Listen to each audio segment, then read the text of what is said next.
Hello, everyone. Welcome to our event. We are hosting Brice Sokolowski, who is the founder of CatholicFundraiser.net. How are you doing, Brice? I'm doing better than I should. How are you? I'm doing well. Well, hopefully people will be joining us soon, and let me introduce you. So Brice is not your typical fundraiser. After enjoying a successful career in technology consulting with Accenture, PricewaterhouseCoopers in various cities around the world, he left it to help the Catholic Diocese in London, England, with a fundraising campaign. The campaign went to raise over 50 million, the largest sum ever raised for the Catholic Church in the United Kingdom. Brice now reaches over 30,000 Catholics each month through his website, and he wrote the only book, Alms, the definitive guide in the ins and outs of Catholic fundraising, dedicated to teaching Catholics how to fundraise in practical steps. You'll find that his approach to fundraising is different and effective because it's founded in Catholic teaching. He developed it over the past few years, and it has helped him fundraise for many charities, one of which went to achieve 6 figures in the last 2 years. More specifically, he uses the perfect blend of Catholic teaching, technology, and personal experience to attract Catholics, inspire them, and raise funds. His main source of ideas comes directly from the Catechism of the Catholic Church. Catholic fundraising, dedicated to teaching. So you gotta mute the stream. That's me. Teaching, yeah. Alms. Experience to attract Catholics, inspire them. You got it? All right. So now we're live, and if everyone can tell us whoever's here can tell us where you're from, and if you have any questions, let us know. We do have an awesome way to share. So share, and we'll have some links for you in a few minutes. Why don't you go ahead, Brice? Well, I want to welcome everybody. Thank you for this invitation to be speaking with you on probably the one topic that everybody is always thinking about on a Saturday, whether it's the morning or the afternoon for you, and that's the wonderful topic of fundraising. So before we dig into some of the things, I just want to make sure that everybody knows we talk about my book, Alms, and so you can get a copy. I think the link will be put on the bottom or be pinned to this live. Usually, I think on Amazon, it's about 17 or 19 bucks. I always forget. If you get it during this webinar, you can get it for half off. You can also get the ebook. I think it's about $3.49. So you can get the book for 10 bucks. Make sure to get that. It's extremely helpful. I get regularly, probably on a weekly basis, somebody saying, thank you. I'm not trying to boast myself. I'm just trying to say that this book is very practical. So it's going to be difficult to get through, all the ins and outs of how to fundraise on a Facebook Live. So this is kind of like dipping your feet in, trying to tell you that there is help. You can get help with your fundraising. It's not impossible. If you have no idea where you're starting out with fundraising, this is going to be helpful.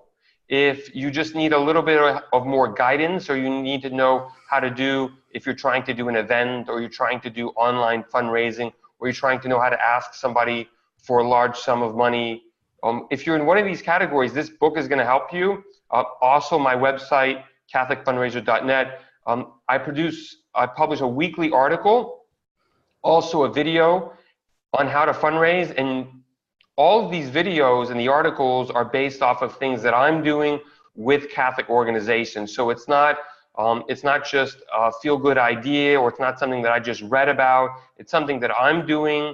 It works, and it works in the Catholic context. And this topic of Catholic context is very important because, yes, you can do what, if you're fundraising for, let's say, Save the Cats and the Dogs, or a secular university, there are certain ways that you fundraise for those organizations, but within the Catholic context, there are a few different things. And one of the big differences is we understand we're designed to give. We're designed in the image and likeness of God, and God is giving. So it's understanding that you're starting from a positive place. So it's making sure that you recognize that and moving forward with that. So yeah, get a copy of the book and also visit my website and join the community. I've got thousands of Catholics that are just moving forward with their fundraising. And I can talk about this literally for hours, but I assume we don't have hours in this Facebook Live. No, we do not have hours. So the point of this one was the 5 secrets of the fundraising. So the first thing we said we were going to talk about was 2 to 3 must-know facts for anyone starting with Catholic fundraising. So what are the must-know facts? So the must-know facts is you have to understand that fundraising, one of the number one hurdles for people is the whole, obviously the aspect of money, but you can't start with money. You can't think, oh, I need to raise, whether it's 1,000, 10,000, or 100,000. You have to just understand, and it has to always be, you always have to remind yourself, because we all forget, I still forget, and I do this for a living, is that every donation is going to come from the hands of somebody. So you have to understand fundraising is not a money activity, it's a people activity. So you really have to understand, I've got to meet people, I've got to talk to them.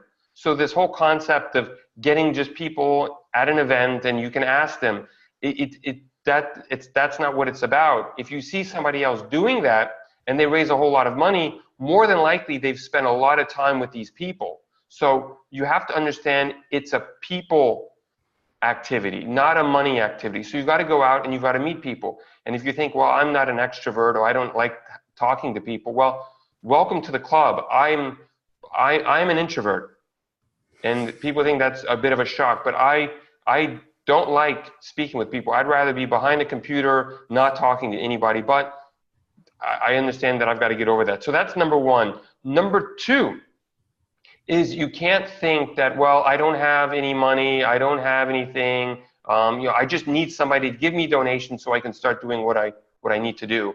It sounds a lot like St. Paul, where he's complaining to God, to Jesus, that, he's got this thorn in his side and he really can't do his job. And God just simply says, my grace is sufficient.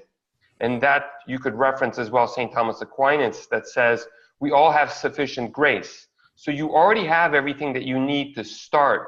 So just keep moving forward. Never complain that, well, I need 5,000, I need 10,000, or I need this, I need the major donor. It's like, no, you have the sacraments, you have the Holy Mother Church, you have a community around you. You just have to recognize that you have everything around you.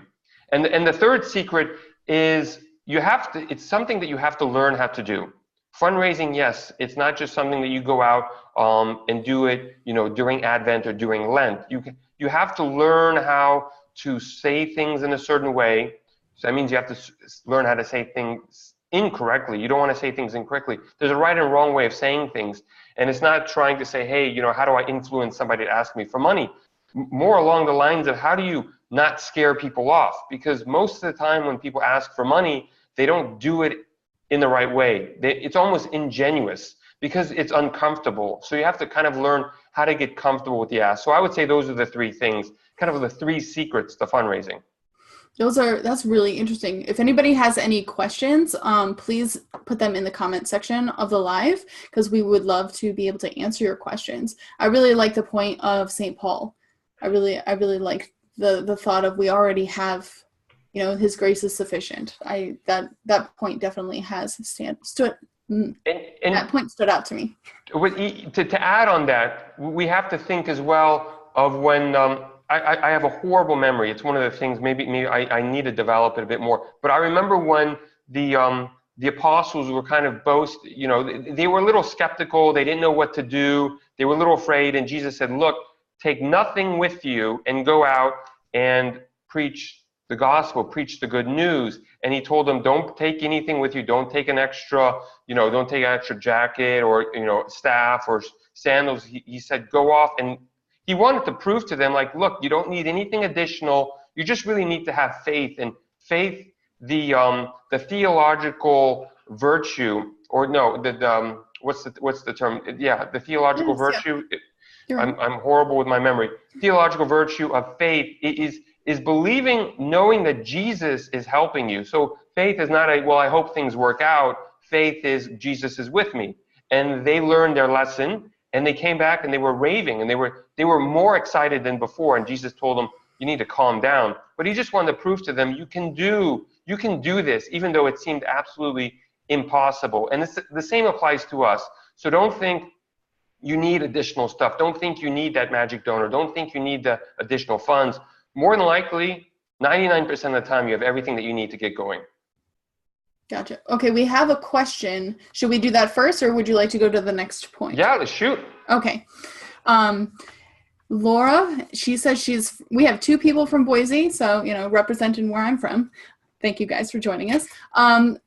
Laura says, I am new to my position. I am in the process of asking people to meet with me. I truly like people and I want to be in fellowship with our donors. What I'm finding is people are reluctant to meet with me. I think because I'm going to ask them, they think I'm going to ask them for money. This is not the purpose of my meeting. Can you advise me on how I can get this across in asking for a meeting to get together? So how do you present like fellowship time and, getting to know each other, even though they know that you might ask for money? It's a great question. It's something that you always have to battle, perception. The first thing I would do, and I just keep reiterating it, is just make sure that you go to my website and you subscribe. Like, you have to learn how to do this, because this is always going to come up, and if it's with one person now, it's going to be another person. You just have to learn how to be able the certain ways to navigate all of these assumptions, because you're dealing with a lot of other fundraisers that are doing the opposite of what you want to do. So you have to keep training yourself. Now, practical tip right now is to make that clear, and the best way to do that is simply call them up and say, instead of having a letter and saying, hey, I'd really like to meet with you, literally just call them up and say who you are and say, why you want to meet with them, and ask which time is most accommodating to them, and you fit it around their schedule. If you can meet them where they are, fantastic. If they can come to where you are, great. And lay out and say, I want to meet with you, and I want to show you around, I want to show you what we're doing, and I want to hear what you have to say. And if they are a past donor, you want to talk about, we'll want to make sure that we're stewarding your donation correctly now. And if they're not a donor, it's trying to figure out, is there some type of match? And yeah, it's difficult, but my number one recommendation is to try and get on the phone with them, and that's the best way. Awesome. Thank you for the question, and thanks for your answer. I would like to remind you guys that the pinned comment has a link to his discounted book, Alms, excuse my stutter, Alms, the definitive guide to the ins and outs of Catholic fundraising. This link is only available for a few more hours, so get it while it's hot.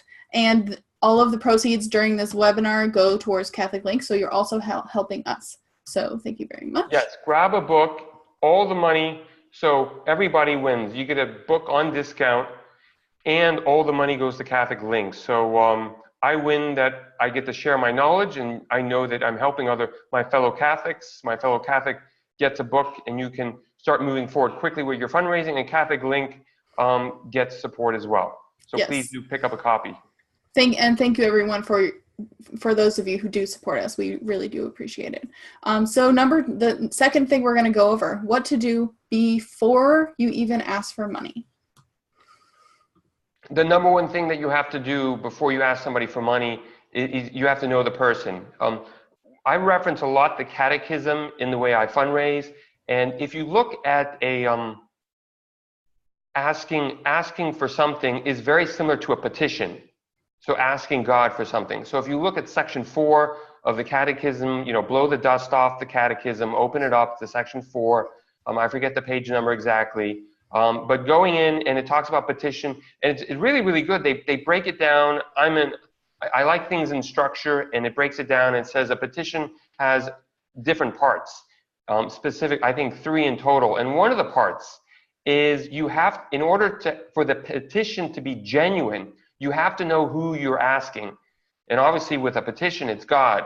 And so you see this, and I'm going to raise my hand, when I was trying to figure out, well, how do I strengthen my prayer life, and I thought God wasn't listening to me. Well, I started to learn that I really didn't know who God was. And when I kept asking them for things, I really didn't know who I was asking. So I was, you read the gospel on a daily basis. You read about the lives of the saints. You read, books. You read the Bible. You just read and you learn, and obviously you pray. You spend time in adoration and mass and prayer, and you learn who God is. And all of a sudden, your relationship deepens, and you have a much more fruitful prayer life. It's the same thing with fundraising. So if you're going to ask somebody for money, one of the main components of a petition is you have to know who the person is. And obviously this stuff takes time, but there's no way around of it. This is the Catholic approach to fundraising is, yes, you have to know who you're asking. And that will garner, that will tailor everything towards how you ask, right? Yeah, and to be honest, it makes everything so much easier because you know the person, and I talk a lot about fundraising, but I'm actually doing stewardship. The concept of stewardship is everybody wins. That means everybody gets what they want. You get a donation, and the donor gets a relationship with a cause that they believe in. And so that's really what you're doing. Now, if you can give to the other person what they're looking for even before they donate, they're going to donate. Because again, we're designed the image of likeness of God. God gives freely. And so if somebody sees your charity and you're building a relationship with them and they see all the good that you're doing, they're going to be like, yeah, I definitely want to be a part of what you're doing. That's a great point. Thank you. If anybody has any questions, now would be a really good time to ask. And if not, we will move on to the next point. What is the best way to ask? What is the best way to ask? So again, I'm going to keep stressing it because you have to learn how to fundraise. The second we get off this, you're going to have more questions and you're going to meet somebody and you'll have a win and you'll get a donation or maybe you don't. You're going to want to keep learning. So make sure just to go to catholicfundraiser.net. I tried to do this stuff all by myself in the beginning, and it was actually a struggle because I didn't have my website. I wish I did. But this is really to help people. So make sure to go to catholicfundraiser.net. Now, how to ask? You never want to ask the question, can you give? It's everyone can give. The question is, when can somebody give? So you want to obviously know the person, and you want to ask questions about, asking open questions. What do you think about giving at a donation of? And you have to give a specific amount. If you know what your average donation is, you just say, our average donation currently is X amount, $500 a year. What are your thoughts on donating at this level, less or more? One of the priests that I work with, he called it a straw man, and he found it very, very helpful with his parishioners. He gave them a straw man, and they worked from the straw man, and he would describe it as, you can make the straw man bigger, fatter, or you can make the straw man thinner, but it's up to you. So you want to have a relationship with people, but don't just say, can you give? You say, what are your thoughts about giving? And let the intuition kick in and let them really think about what it means to donate, because people like to donate. It's just we're asking them a yes-no question to make a decision immediately, and our immediate response as humans is always no. We're trained to just be no, because we don't want to get into anything that we're not sure of. So if somebody asks you, hey, do you want to go to a concert? No. Are you free this weekend? No. Even if you have kids, like your kid says, hey, can I play ball with my friends? No. It's automatic no. So when you're asking somebody, can you donate? Intrinsically, they're just going to say no. So you don't want to be in that position. Yeah. Okay, so don't ask yes or no questions. Correct. All right. Ask what level, because you already assume that they're interested because they have already built a relationship with you. So that was the first step, is to build a relationship, and then when you start talking about giving, then you already know that they're interested. So then you can talk about what levels. Okay. Perfect. I'm just trying to make sure I'm understanding what you're saying. Okay. So we have two comments. Jennifer Jensen says it's all about relationship. Absolutely. And Laura McCauley says, yes, but to Brice's point, your number one relationship is with God. This is very different than secular fundraising. Correct. So. Absolutely. It's spot on. And it actually helps that we have a relation, and that when we're speaking to a donor or a prospect, we both know the same person, and that's great. And you know that and usually if you're a Catholic organization, your donors are going to be Catholic, or they might be Protestant, but there's already that relationship, and we're ahead of everybody else. Now with cats and dogs, everybody likes cats and dogs, but we're at a higher playing field because we both have a relationship with God. So yeah, relationships are key, relationship with God. And then obviously the asking, I'm trying to give as much advice as possible on a Facebook Live, but yeah, there are certain ways of how, the approach to ask, how to lead up to the ask, what do you do after the ask, how do you follow up, how do you ask for another donation, how do you ask them to increase the donation, how do you make them do a long-term donation. So there are all these other little things in the background, but yes, it starts with a relationship. Right, which is why you keep referring people to your website. So because there's just so much to talk about that it's hard to talk about everything right now. All right, so one of the next question is how to get a long-term donation. Long-term donation means long-term relationship, and you've continually asked them for donations. Well, in a sense that you definitely ask them if you get somebody to give one donation, it should be a shoe-in to get them for long-term. So the question is, what usually happens with a Catholic organization is you get the donation, you say the thank you, and you forget about them until you want a donation again. It happens constantly. You get the donation, you get excited, and then you wait 6 months, and then and that's why the comment or the question earlier was she wants to have a relationship or she wants to meet people, but they're scared because that's what everybody does. Is anytime, I would say 90%. I'll put that number out there. It's kind of just whimsical. There's no fact behind it, but from what I see is most often when I meet a Catholic organization to work with them, the only time they're speaking to people is to ask them for a donation. And so that's a big no-no. Even when you get that first donation, the work has just begun. So you got to build that relationship, and then it should be a shoe-in for a long-term donation. If you're really good about being organized, speaking to people, and then asking for another donation. So does this also mean that you have to show them incrementally like what you're doing with their funds? Oh yes, we have to talk about. It's all about accountability. You have to be also what's the other hot topic now? You have to be where you have to be clear or open about what you're doing. What's the word I'm looking for? Transparency. Transparency. Always the word is transparency. And obviously with what's going on with the church now is there's a lot of non-transparency. And so what Catholics are looking now, and because everybody's freaking out, and they're like, well, what do I, who do I support? What do I do? Because what they want is they want transparency, because they feel like, I thought I was giving my money to something that was good, and all of a sudden I'm seeing this. Now is a great opportunity to be fundraising. I'm helping with one Catholic organization. They're extremely transparent. They've upped the game on transparency, I would say, in the past year, and they're benefiting from it because Catholics are saying, you know what, I trust you, because they're like, wow, I thought I trusted the people that I thought I could trust who I'm donating my money to. I can't, and now they're turning their eyes and say, you know what, you've been completely transparent with me for the past year, but it was even before that, before I was helping them, and they're benefiting. So you've got to be extremely transparent and constantly demonstrating what you're doing with people's funds or even without their funds. And so that way people get excited and they say, look, if you can do this without my donations, take them, because that means you can probably do a whole lot more, and I want to see what you can do with more funds. Awesome. So if there's any questions, please go ahead and ask them.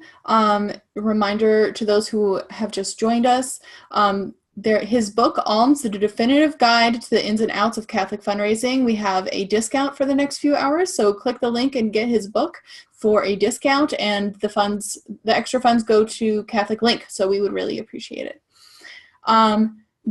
Someone named Gigi Nodado says, perfect timing. We're fundraising for lupus. This is good. Thank you, Gigi.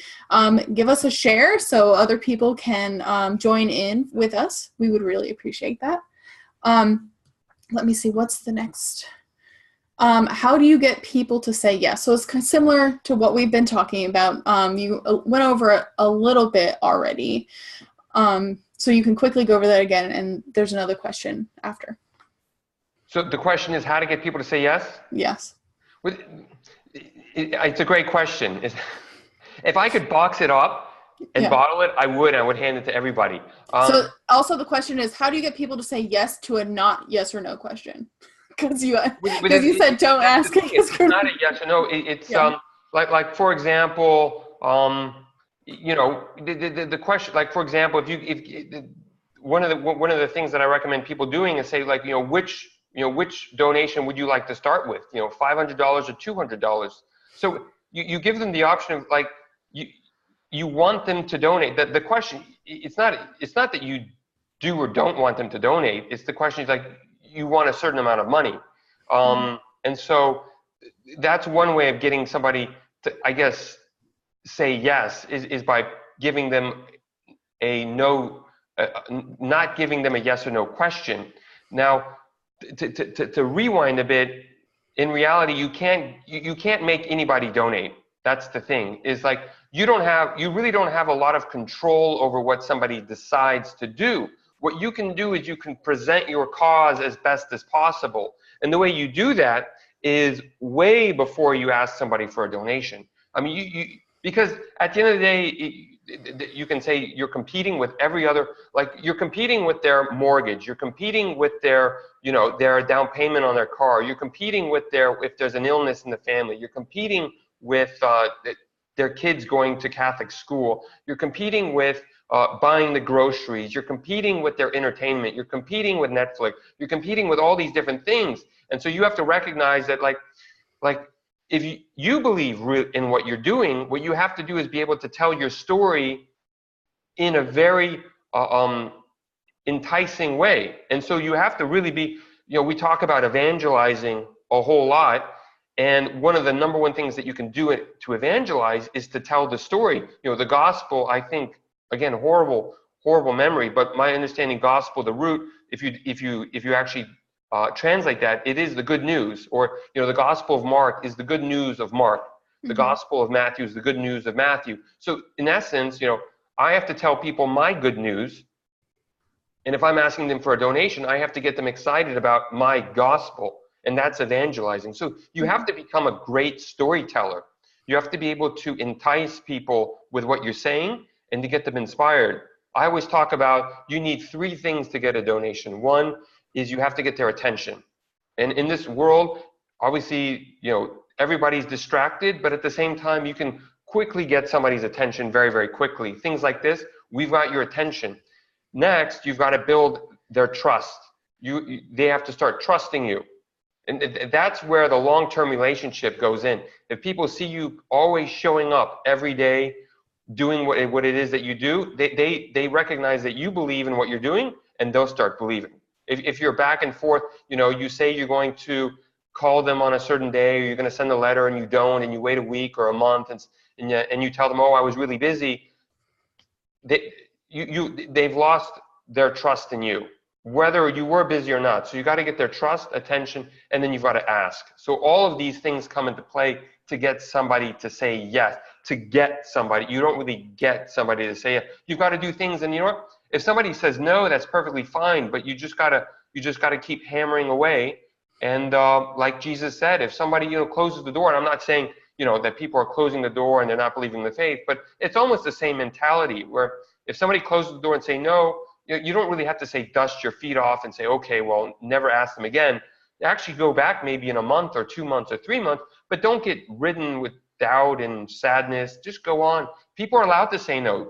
Be thankful that somebody at least recognized what you said and made a decision, and that's great. And smile and be thankful. Always be thankful. Thank you for your time. That's a great point. Thank you for your time is something people don't hear very much, especially when they've said no, because of the disappointment from the other side. I like how you talk about the gospel, like sharing. I also think being able to share as Catholics how whatever you're raising money for will help spread the gospel, will help in the mission of evangelization. Like, for example, we've all been in the situation where, like, either after Mass or during Mass, there's this, we all notice there's maybe like a religious sister or religious brother, and they're like, oh, wow, there's a new religious person here. I wonder who they are, where they're from. And all of a sudden, they get up to and they speak. And obviously they're asking for money. And, they're going to get something, but we're all excited about, oh, wow, where are you from? And there's always the old ladies going up to him after Mass and asking more. Like, every time I see these guys, I try and go up to them and say, look, you'd be better off getting people's contact information and keeping in touch with them just using email and sending a picture every now and again. And that way, when you come back, everyone's be like, oh, brother, we love this picture that you sent, or we love this story that you shared. And you're inspiring them, and they want to give more, because at the back, if you just show up and you ask somebody for money, sure, you're going to get something. But at the end of the day, it's, we all want to give, but then the question is, like, how much are you inspiring people to give? You've got to do that. I don't know how to say it. I don't want to say, like, you have to win them over, but at the same time, you have to let them see what you see. Yeah.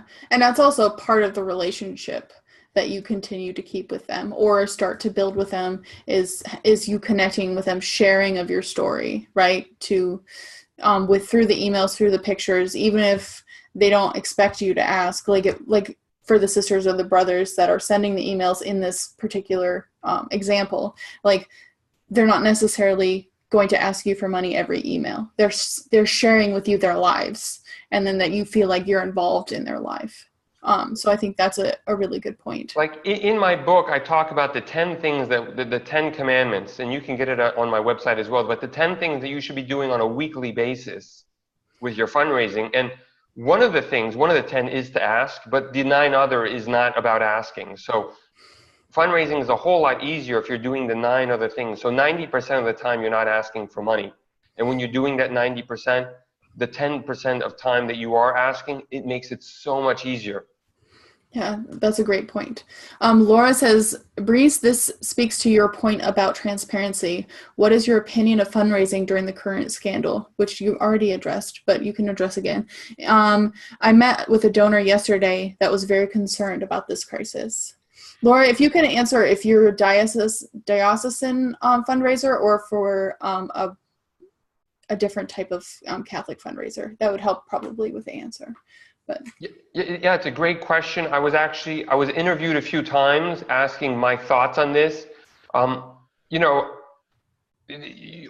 people might not like what I'm going to say. Some people will like it. But if I finish what I'm going to say, I think we're all going to agree. Like, if you've lost trust in your bishop and you're like, you know what, I don't like this, I full-heartedly endorse stopping the donations. There are other Catholic organizations that have been found guilty, at least within the Catholic sector, of like promoting I don't even know the word because I'm not even into that stuff. Contraceptives. It's like they've been found to be promoting the contraceptive life. If you find yourself that you're like, I don't want to donate, stop funding, because sometimes, look, this stuff has been going on for years now, and maybe this is the way that they're actually going to wake up and listen. So you have every right to stop donating. Now, on the plus side, I know tons of faithful Catholic organizations, especially religious orders, that are doing great work, that aren't stuck in this stuff, that you can donate for them, give your money to them. Now, if you're on the flip side and you're a fundraiser, it's a great opportunity if you're not one of these people that have been, that are in trouble. So it's a great opportunity. Now, with a parish, I don't believe in pulling funding from your parish. I went up to my parish priest last week, and I said, look, I feel for you. He's a great guy. He's got my support. But then again, if you find yourself in a bad parish, my recommendation is not to pull your funding. My recommendation is to find another parish. So it's a great opportunity if you actually believe the gospel, if you actually believe in Jesus, if you believe in the Catholic Church, if you believe in the saints, you believe in what we actually believe, this is a great opportunity again, to be telling your story and to be evangelizing and to just get people's attention, because I know Catholics want to donate, and if they find a good Catholic organization, they're going to donate. Yeah. Her response is she fundraises for Salt and Light Catholic Radio and EWTN affiliated. Okay. They are fully listener supported. Laura. Okay, I think Laura and I we emailed earlier. So yeah, it's a great opportunity. If you just build relationships, you're transparent, and you follow the steps in my Alms book. I've been fundraising. I did not get into I'm not a traditional fundraiser. I got into it because I found that the only fundraisers that were involved in Catholic fundraising were either non-Catholic or non-practicing Catholics, and they were just implementing what they were doing for hospitals, secular universities. And I was like, you know what? And I was looking through their pamphlets, and there was no mention of Jesus Christ. There was no mention of Our Lady. You know, it was just the classic biblical line, God loves a joyful giver. They didn't understand. They understood a few of the things, but they weren't doing it correct. And so I did my research. I actually went to theology school to kind of beef up my understanding and pretty much link the two with fundraising. That's what Alms is all about. I've got a second book coming out that digs deeper. But yeah, it's a great opportunity for fundraising right now. Awesome. So how do you propose to, so you have transparency in if somebody's already giving or is interested in giving and wants to see where your funds are going already, you have transparency in that way. In what way do you propose sharing with them the dream, like the dream moving forward? If you get this money, like how will it be used? You know what I mean? That's a great question. That's where we get into stewardship, and that's where you have to like sit down with people and walk them through not just what you're doing, but what do they want to do. It's like, you know, everybody has a vocation, you know, and we're looking for people who have the vocation to give, and you're probably looking for a lot of them. So you have to work out, okay, you know, one by one, you know, who are you? What are you about? What are you inspired to do? And what are you inspired to do with your money? And you have to figure out what's their vocation to give, and you have to figure out what's your vocation to pretty much to spend their money. And so you have to figure out the link. So it's not just about handing out your annual report or sending a link. It's going over and say, look, you have something's written on your heart. You have a story. What is it? And this stuff takes a little bit of time, yes, but you reap the benefits when you do it. And the great thing is if you spend quality time working with every donor that you have in building some type of stewardship plan, like you've got them for 10, 15 years. So it's you're not looking for they might give you $1,000 donation today, but technically they're giving you $1,000 donation for the next 10, 15 years. So that's a $15,000 donation. And more than likely, they're going to increase their donation. So that's a $30,000 donation. And I need to write a complete book on how to do legacy giving, because I think 90% of people don't do it correctly. It's a great opportunity for legacies, but in the Catholic context. Right. And even if they can't give $1,000 or even $200, that you can meet them where they are, and over time, so instead of one big gift, it could be smaller monthly gifts. Completely. Absolutely. So like more of the possibility of monthly recurring donations versus you having to constantly ask. And you bring up a great point with, you know, the internet is amazing. Look at what we're doing right now. Like I'm based in Austin, Texas. I'm having a conversation, you know, online, and, you know, and this will be made available, you know, for the history until you shut down your page. You know, we are blessed to be Catholic in the 21st century. Now we have our struggles, etc. But like, you know, hypothetically, let's say we all get to heaven and we're hanging out with 4th century, 3rd century, 2nd century, 1st century Catholics, and they're going to ask you, what century were you a Catholic? And we're going to be, you know, we were 21st century Catholics, and they've got to be saying, man, you guys, like, it was tough. But you guys had the internet. It's like, boy, would I have wished that I could just, you know, especially like St. Augustine, all these great saints, just send out all their thoughts to thousands of people. It's like, online giving is so effective if you build up that small following to be a large following, and you just gain momentum. We live, yes, there's a lot of struggles both inside the church and outside, but I really think the internet is like Pope Paul VI said in his apostolic exhortation on the new evangelization. He was a big believer in social communications.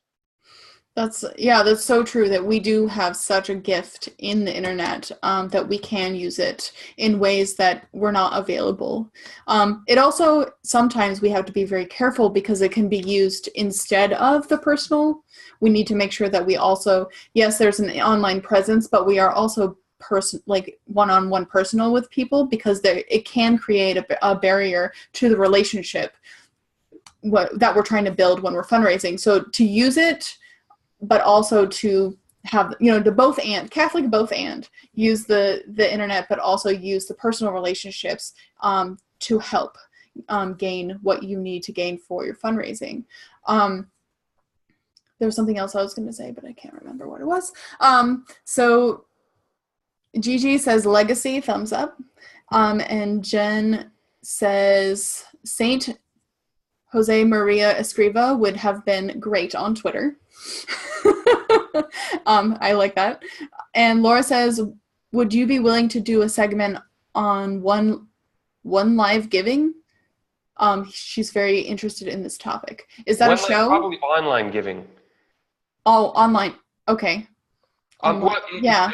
It's hard. Like if you go to my website, CatholicFundraiser.net, and you do a search on online, I've produced several articles on how to do it. I will talk a little bit about it, but just because the hope with also this live stream is to say, like, you have, like, everything that I'm helping people fundraise every day. This is if you had told me 10 years ago, Brice, that this is what you're going to do, I would have been like, you're crazy. Like, I had a job doing something else. I was completely fine. And now, if you had told me that I'm doing this, I would have been like, you're crazy. But now I love what I do.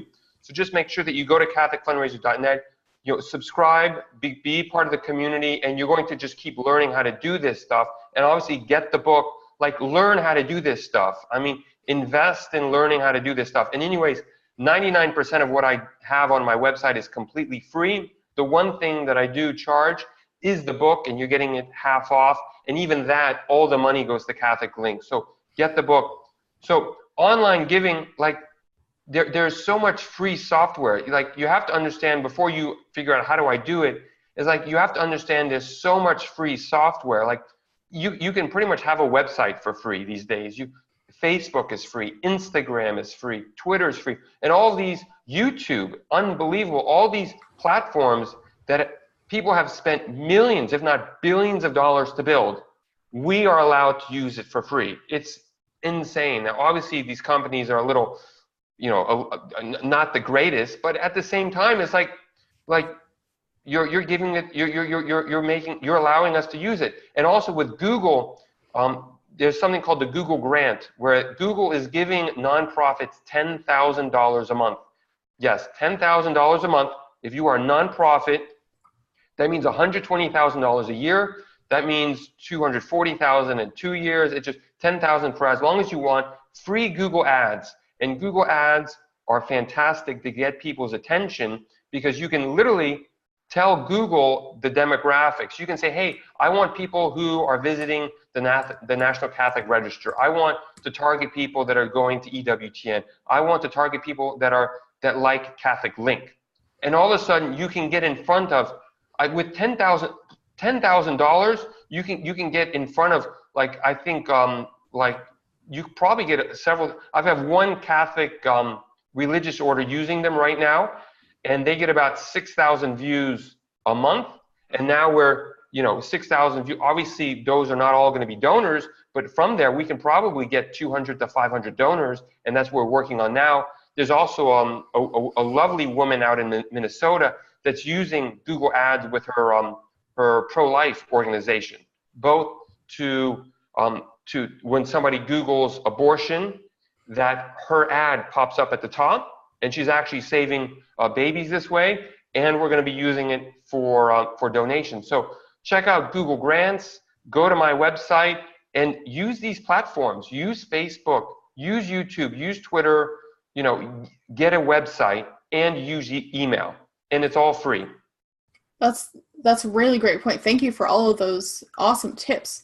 And Awesome. One more thing, no one has an excuse. I started at the beginning. You do not have an excuse. You do not need money to fundraise. You do not need money to do your mission. This is 21st century Catholicism. Evangelization is using social communications, which you could almost call it a miracle that all this stuff is free. Yeah, but it is awesome. And I agree with you. 10 years ago, I would never have thought that I would be on a Facebook Live. So I completely stand with you in the, God works in amazing ways, and we can make the technology that is available to us to work for God too. So that's awesome. Gigi says people tend to avoid you when you start fundraising. That's because you're doing it wrong. Yeah. That's because you do it wrong. I work with one Catholic organization. They quote unquote, they're crushing it because they're doing their fundraising. And I'm not trying to boast on myself, but like they took to heart Alms, my book, and they took to heart what I was saying on my website. And they're like, Brice, we're in. Teach us what to do, and they're benefiting. And it's not like it's my secret way of doing it. I was like, you know what? I had a hypothesis. I said, look, we have the catechism, we have, church teaching, all this history. And like, if I can somehow link this stuff and make it work for us, it should work, and it does. So Catholics, and I get emails, and this Catholic organization gets emails that they constantly say, look, we really like your approach. People recognize their approach is a little bit more different. It's much more humane. It's much more Catholic. And people recognize that because people are waiting, like, well, how are you going to be? Are you going to kind of like ask for my money? If that's the case, I'm not going to give it. But if you do the opposite, if you do what I'm telling you to do, is they'll be like, you know what? I like what you say. Now, it's not to say that you're going to get 100% of the people, but you're going to get a whole lot more. And people are actually going to like giving to you. And when that happens, they refer you to their friends. And they say, you know what? I really like how Catholic Linked is actually fundraising. You should really check them out. They're way better than, and you can name any other Catholic organization that you want. Well, that's a great point. Thank you. Jennifer says, we can use the internet to spread Catholicism, but people can also spread false Catholicism or anti-Catholicism. So it's true. It's neutral. It can be used for good and evil. It's a neutral platform. It's the everyday battle. Yeah. And Gigi says, what is your website? So we can put that in there.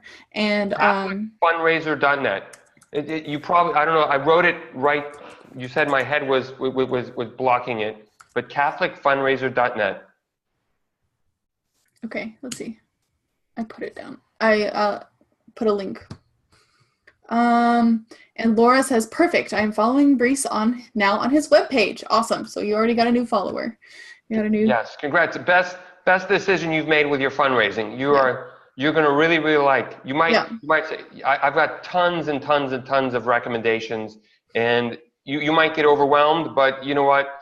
You just take it as you need it, and just know that there's always somebody there every week that can help you. Yeah, and subscribe to his email because he always sends out really good email tips. So just not overwhelming.